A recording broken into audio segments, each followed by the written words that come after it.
Sunny skies, heat waves, and warm water have defined the summer, and the Lake Simcoe Region Conservation Authority is working to make sure the water stays safe. About April to ice on, we are out sampling the lake, and we do things like temperature, oxygen levels, algae levels. We also do water chemistry, and we also sample things like aquatic plants and invasive mussels that are on the lake.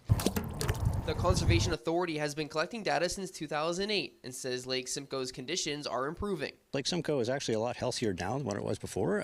Phosphorus levels are very low, and we're trying to understand why that is happening and what's going on with that.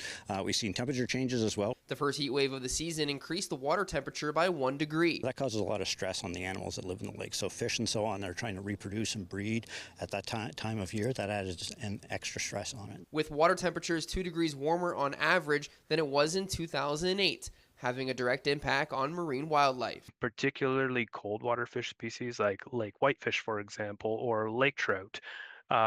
These species are particularly sensitive to changes in water temperature and rely on colder water temperatures to carry out their life processes. Which could ultimately have an adverse effect on recreational fishing. We do see these changes, and with warming temperatures, the water gets warmer.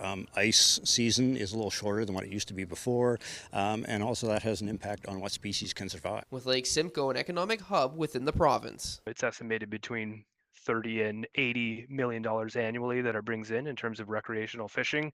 And anglers spent about close to 800,000 angling hours per year fishing Lake Simcoe too. The goal moving forward is to collect data on both plants and the food chain in Lake Simcoe to help keep the lake safe for both humans and marine life. Luke Simard, CTV News, Lefroy.